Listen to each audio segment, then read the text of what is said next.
Hello everybody! Today I want to talk about They Are Billions, so here's the gist.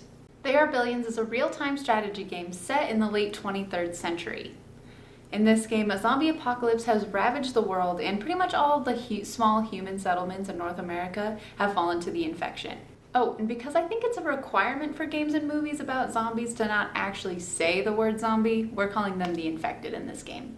A man named Emperor Quintus Crane has built a very thriving city inside a large crater in North America. This is where all of the surviving humans in this region are living at this point. In 2260, Emperor Crane expresses his intent to expand the empire past the crater, and he tasks his generals with leading this effort. 13 years later, a dozen generals have tried and failed, but that's where you come in. This is where campaign mode of the game begins, and it starts with you picking who you want your hero to be and play as when you go on exploration missions throughout the world. After that, you're able to start building successful settlements throughout the wasteland. Campaign mode has 3 different kinds of levels for you to play in, those being settlements, exploring old bases and bunkers, and then hordes. First, we'll go ahead and talk about the settlements, as that's what you'll spend most of your time doing. Now you'll start with a command center and a couple units, and from there you need to build a successful town for which the empire can expand into. Settlement missions have different goals that you have to meet in order to beat that level, such as destroying all the infected in the area, getting your settlement to a certain population, destroying villages of doom, surviving all the swarms, and even stuff like having a certain gold output. Swarms are large groups of zombies that will show up on certain days during the level and swarm your settlement. Villages of Doom are small towns that existed before the pandemic where a lot of people gathered to try to survive, but they were eventually overrun, so now these small areas have a really high concentration of infected in them. There are also a couple ways that you can lose a level and have to restart.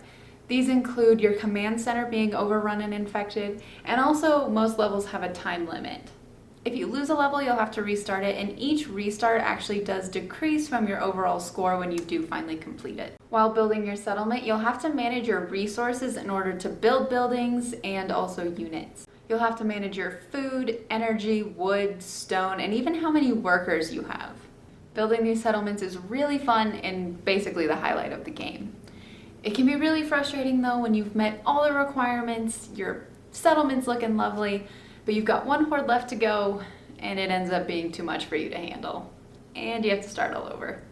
Alright, everything's looking good. I've got tons of soldiers up here. All the other infected on the map are gone. Almost got the population I need, just one more horde to go. Alright, here they come. Doing good, doing good. Oh no. No. No, no, no, no, no. Damn it. Attempt number 7. Here we go. The next type of level you'll play in during the campaign mode is exploration missions. In these missions, you'll control your chosen hero to go into forts and research facilities that were used before the pandemic. The goal in these missions is to find a lost historical artifact that can help the empire grow technologically. These forts and bunkers, though, can be filled with lots of infected, but you'll be able to find med packs, grenades, and also allies along the way to help you get through them.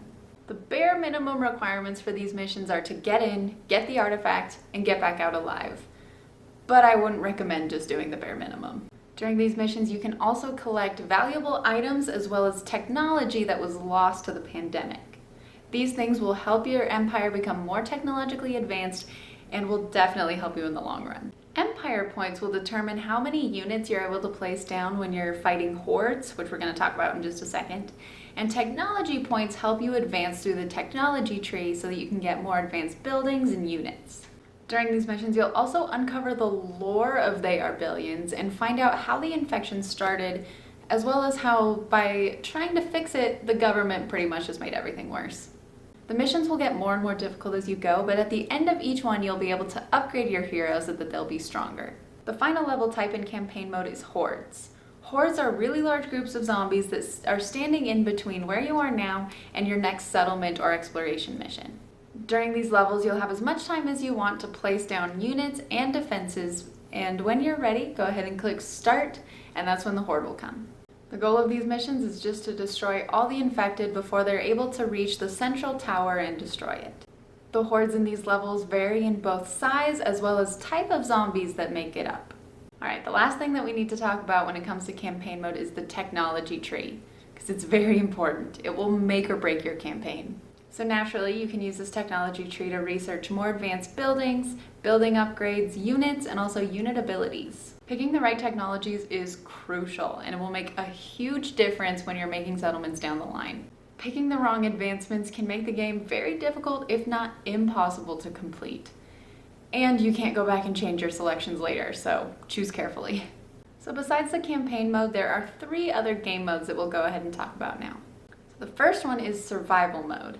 Gameplay-wise, this is really similar to the settlement levels of the campaign mode. You get to choose a location, a difficulty, and also a game duration, and then you have to build a settlement and survive for that amount of time.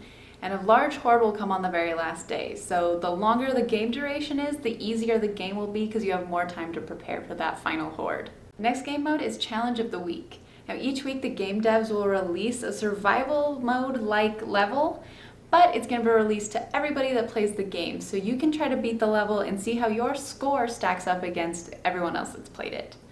You can't retry the Challenge of the Week though, so if it doesn't go how you want, you're going to have to wait until next week to try another one. The last mode is Custom Levels. In this mode, you can play survival levels that were created and uploaded to the Steam Workshop by other players. Alright, that's all I've got today. Thank you guys so much for watching. I'm going to be uploading videos every single Wednesday, so go ahead and subscribe if you want to keep seeing these. Also, like the video if you like the video, and leave me a comment if you want to chat with me or leave suggestions for a video that you want to see in the future. Thank you guys, and I'll see you next week. Bye! Oh, and this number on the title screen of the game is actually how many infected have been killed in-game by players. I just thought that was pretty cool. Okay, bye!